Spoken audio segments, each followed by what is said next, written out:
Selamat sore, sahabat We Love It Love. Kali ini saya berada di Desa Kusamba, Banjarpande, Kecamatan Dawan, Kabupaten Kelungkung, Bali. Kami berada di tempat pengrajin keris berpamor, keris Bali, yaitu Pak Jero Mangku Pandai Ketut Mudra. Selamat sore Pak Jero Mangku, Om Swastiastu. Terima kasih sebelumnya Pak Jero Mangku, kami bisa diterima di sini. Maksud kedatangan kami di sini sih, kami ingin tahu sejarah tentang pembuatan keris berpamor ya, keris berpamor Bali. Sejak Bapak terlibat kapan gitu ya pembuatan keris ini?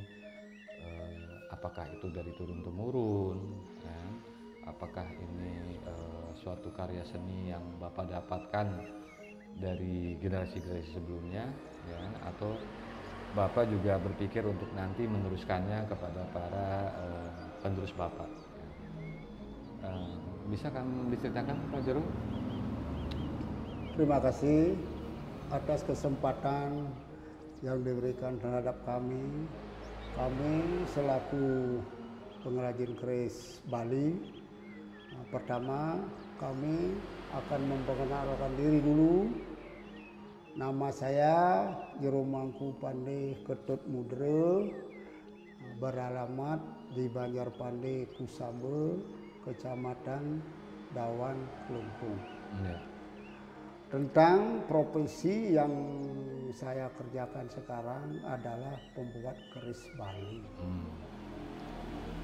Yang saya juga dibantu oleh anak-anak saya. Oh, sudah ada ya Pak? Pertama, Tiang akan mengucapkan banyak terima kasih dulu terhadap kedatangan Bapak dari Sama-sama, yayasan sudah bisa melihat saya langsung di tempat saya. Pertama, saya akan berikan penjelasan dulu riwayat hidup saya selaku melanjutkan pembuatan keris pada zaman dari leluhur saya dulu. Saya berumur 50 tahun pada waktu itu 20 tahun yang lalu. Saya mengganti bapak saya selaku juga pembuat keris Bali pada zaman itu. Nah, lalu saya dikasih melanjutkan kembali selaku generasi ayah saya. Setelah saya mengenal ilmu perkerisan ini dari ayah saya dan langsung saya terapkan, saya laksanakan dalam pembuatan keris. Nah, sehingga saya sampai dibawa oleh orang Jerman, master Jerman itu ke Solo. Karena dalam pandangannya dia, master dari Jerman itu mengatakan hasil produksi Bapak belum mampu mengenal istilah keris Bali. Sebentar Pak. Bapak bilang di usia 50 baru berkecimpung di pembuatan keris. Ya, mulai belajar. Di usia 50. Oh, saya pikir Bapak dari kecil nih. Ya. Nah, sebelum itu profesi Bapak apa, Pak? Nah, sebelum saya mengambil pekerjaan di bidang perkerisan menurut warisan leluhur saya dulu adalah pembuat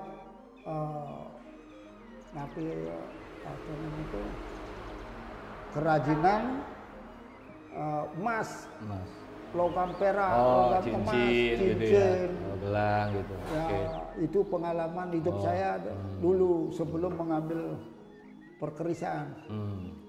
Oke, kita sebut perkerisan aja deh, Pak. Perkerisan. Biar gampang ya, oke. Ya, mana.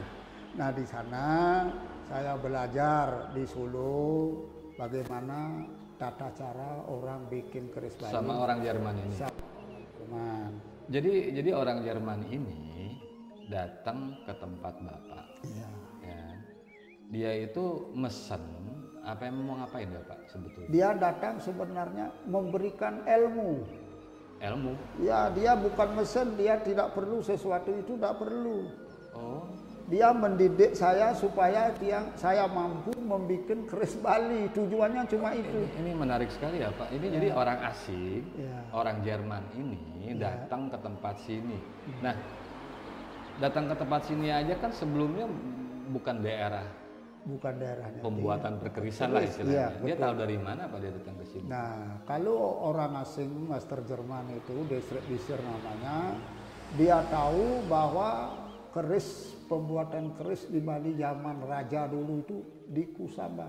Oh, daerah ini. Ya, sebelum Raja Kelungkung itu dikalahkan oleh Belanda. Dokumennya ada di Belanda. Maka dia berani mengatakan bahwa pusaka yang dibuat dulu di Kusamba. Setelah dia datang ke Kusamba, kok tidak ada prapen? Prapen itu pengapian. Pandai. Pengapian pandai. Hanya cuma satu-satunya ada di rumah saya. Oh, maka dia kagum masih ada penyelamatan seni dan budaya. Saya diinstruksikan untuk belajar karena keinginan rasa tahu bagaimana leluhur kita berjuang di bidang ini. Kita selaku generasi muda berani mengambil risiko. Padahal kita hidup dari pekerjaan tukang emas, kita lepas menjadi pengrajin keris. Itu belum tentu menguntungkan. Karena mau belajar, ingin hidup, ini selalu ada risiko. Jadi si orang Jerman ini meyakinkan Bapak lah, intinya kan gitu, bahwa ini ada suatu warisan ya, budaya sebetulnya yang seharusnya orang-orang sini pandai. Dia ngajak Bapak ke Solo untuk ngapain juga ke Solo? Nah, kalau saya diajak ke Solo, disekolahkan di sana 1 bulan sama Empu Subandi, sehingga saya tahu secara cepat bagaimana cara orang bikin keris dan bikin pakemnya. Langsung kita catat, langsung kita taruh di otak semuanya. Berapa lama tuh Pak belajar? Sebulan? 1 bulan. Udah langsung bisa menguasai itu? Ya, 1 bulan sudah kita penuh dengan kuasai dengan alat modern. Nah, kalau dulu alatnya manual semua. Bapak saya bekerja dengan manual. Kalau saya bekerja melalui modern. 1 bulan di sana, Bapak pulang lagi ke sini, langsung bikin tuh? Nah, langsung bikin keris karena ada janji sama Master Jermannya ini. Kalau sudah pulang bikin saya keris 1 keris Bali. Maka dengan rasa jengah menurut Bali, supaya jangan kita merasa rugi belajar, rugi diberikan arah-arah dari seorang guru di Solo, maka saya semangatnya luar biasa. 1 bulan tanpa guru, saya mampu membuat keris Bali. Dan kata dia, kata orang Jerman ini bagus. Ya, datang Jerman dari Solo, minta mana hasil karya kamu sudah kamu kerjakan. Saya bawakan, saya perkenalkan, ini keris saya. Keris Bapak kamu mana? Saya ambil juga keris Bapak, dibandingkan. Nah, berarti nilainya ada di diri saya. Inilah kamu semestinya harus belajar terus. Belajar bikin pakem, belajar bikin sogokan, belajar bikin teke alis. Karena di pakem keris itu banyak nama-namanya, banyak sekali. Jadi orang Jerman ini dia punya barang asli keris Bali, barang lama gitu. Itu dijadikan perbandingan hasil dari Bapak itu tadi. Gitu ya. Menurut dia ini masih salah nih, harusnya seperti ini. Masih gitu ya. Maka beliau menilai masih kurang, masih perlu belajar. Tapi ini sudah menggarisbawahi keris Bali. Luar biasa ya Pak, maksudnya dulu dugaan saya. Menurut dia kan gitu. Iya, ternyata Biasa maha guru kan. orang asing datang sebagai maha guru lagi Maha ya. guru lagi. Buat Bapak tuh dia tuh maha guru ya. Nah ini orang Jerman yang concern ya istilahnya nih menaruh perhatian ya. Ada suatu kerajinan khas daerah sini Kelungkung, pembuatan keris Bali. Nah ini bukan orang sini yang ngajarin justru gitu ya, orang luar. Oke, ini cerita baru buat saya Pak. Nah, habis itu gimana Pak? Habis sebulan itu apakah Bapak terima pesanan, mulai berani terima pesanan atau bagaimana Pak? Ya, setelah sebulan saya datang dari Solo dan mengerjakan sebuah keris dan mampu dipandang oleh Master Joman ini sudah memadai. Nah, berarti yang memasukkan dalam media perkenalan saya dia Jerman ini bahwa di Kusamba Kelungkung Bali sudah ada sebuah pandai besi yang mampu membuat keris Bali. Itu apa namanya itu selebarannya itu beredar di mancanegara. Nah sehingga kalau di Bali dia masuk ke museum-museum orang itu, masuk ke kantor gubernuran lagi, masuk ke Bali Pos lagi. Dia bantu juga menginformasikan. Oke. Nah sehingga perjalanan tidak kurang lebih lagi 6 bulan sehingga masyarakat lokal Bali itu datang. Kalau tidak salah pada waktu itu 20 tahun yang lalu per bulannya 10 orang datang minta penjenengan. Minta dibikinin penjenengan. Lokal semua itu Bapak? Lokal. Nah setelah berjalan lama-lama nanti perkembangan pariwisata saya dikenal kadang-kadang dari hotel pun tamu itu bilang mana pandai yang ada di sini di daftar dokumen AP-nya. Penjaga hotel bilang Kusaba. Nah di daerah ini berarti waktu si orang Jerman ini datang berarti hanya ke Bapak aja ya? Iya. Di daerah Kusamba ini cuma Bapak aja berarti? Bapak dia saja, tidak ada yang lain. Nah itu terkenalnya di sana bahwa dikunjungi oleh turis dari sana, apalagi riwayat hidup yang itu kalau nggak salah tahun 2017 baru orang asing yayasan dari Australia juga minta dokumentasi seorang empu membuat keris Bali. Nah itu pun ditayangkan nanti di YouTube.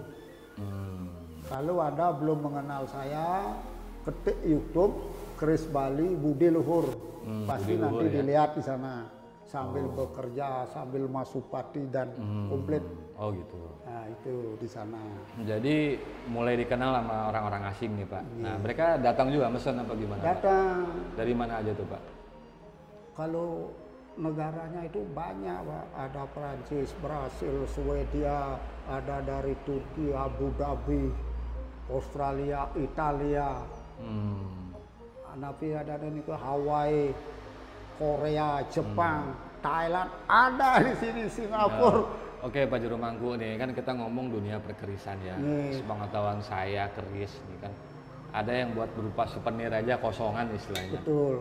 Nah kalau orang lokal mungkin ya mereka lebih mengerti lah. Nah kalau orang-orang asing ini mereka mesen itu kosongan apa emang dia pengen juga istilahnya ada pamornya, ada auranya atau bagaimana? Kadang-kadang kalau orang yang mengenal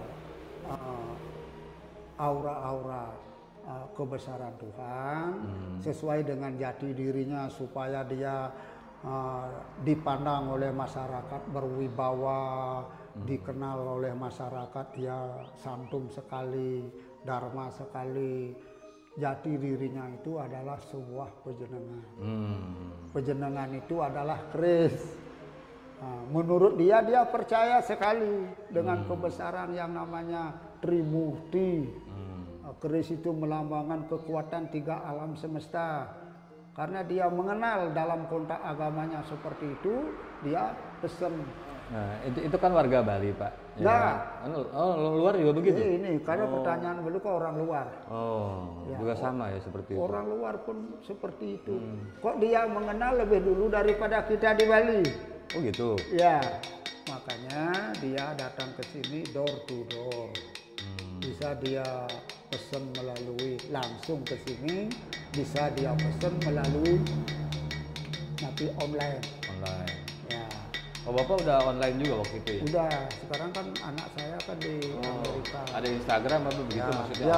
dia punya kemampuan berbahasa. Oh gitu. Nah, itu yang membantu kalau memang orang luar yang datang dari jauh, kita masukkan WA-nya dia yang ngomong, dia yang menangani. Kalau kita kan nggak bisa seperti itu. Berarti itu cerita sebelum COVID ya Pak. Ini kan sekarang kita lagi masa pandemi COVID gitu ya.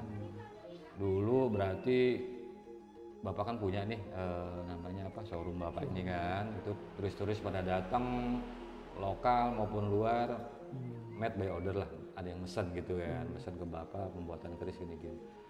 Nah itu sebelum COVID banyak ya Pak yang datang ke sini? Iya banyak. Sebelum COVID ini banyak. Banyak banget. Sehingga saya bisa mendapat keuntungan dengan hasil saya sendiri, hasil kerja saya sendiri untuk menutupi bank.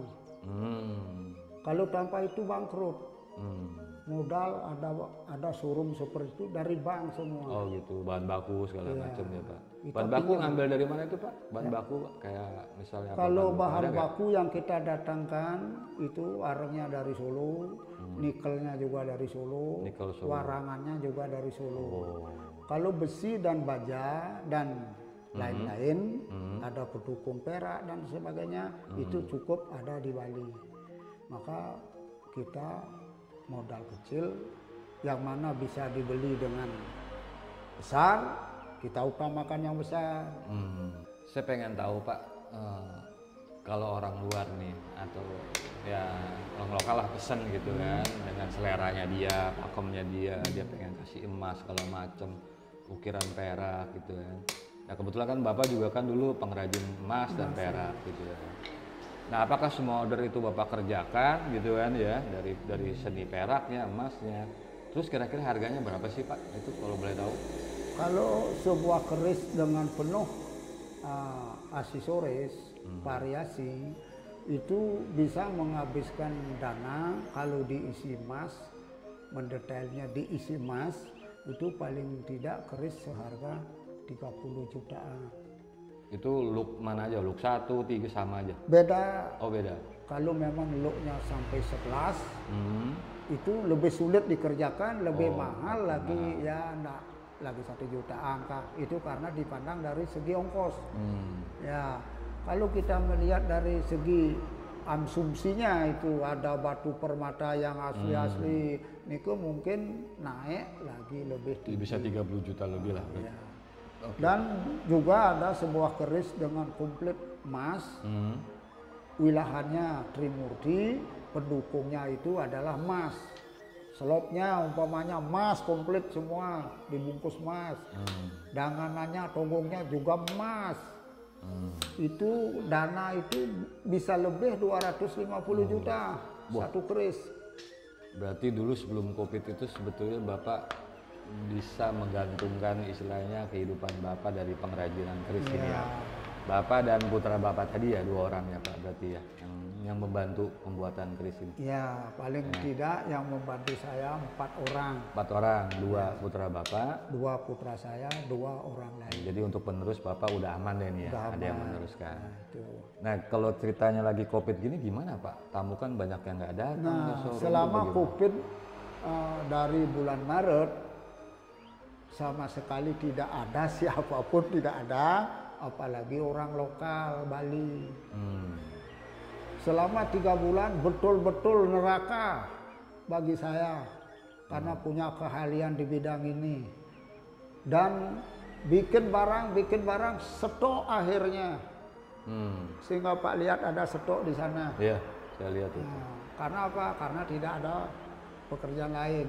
Biasanya orang yang datang sama saya, kalau dia mau ambil itu silahkan yang sudah jadi. Biasa orang penjenengan untuk leluhurnya, dia tidak mau begitu. Harus ditampilkan sesuai dengan komitmennya dia, dibuktikan napak. Kalau bahasa napak itu bersama mengerjakan keris terhadap keluarganya.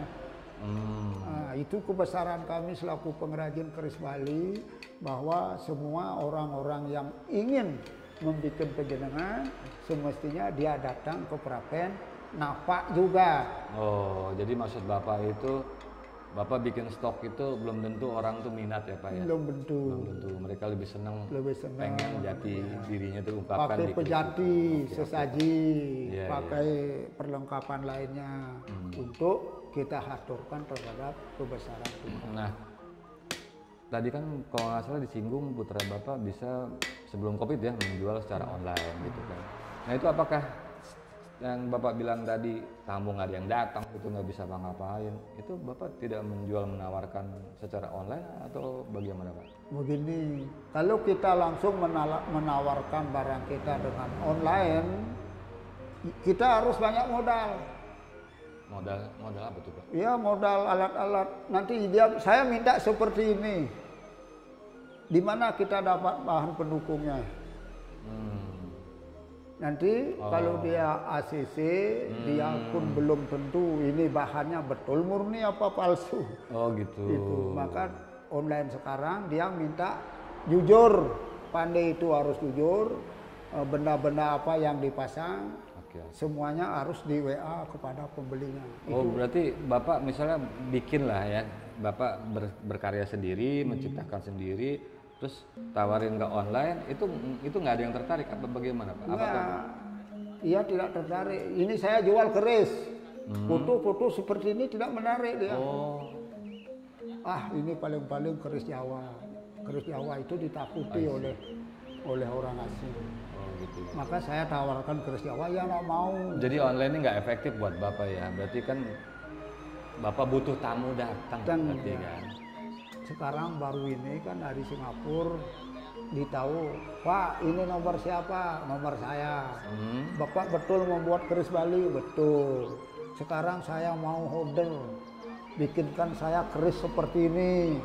Bulan terakhir ini Pak, ya, dia bilang gitu, bisa Pak? Bisa. Bagaimana karungnya, saurungnya, ukirannya ini? Dia datang ke sini apa? Nah di Singapura ya. Telepon aja. Kan ada WA. Ngomong-ngomong ACC setuju, maka dia bertahap dulu.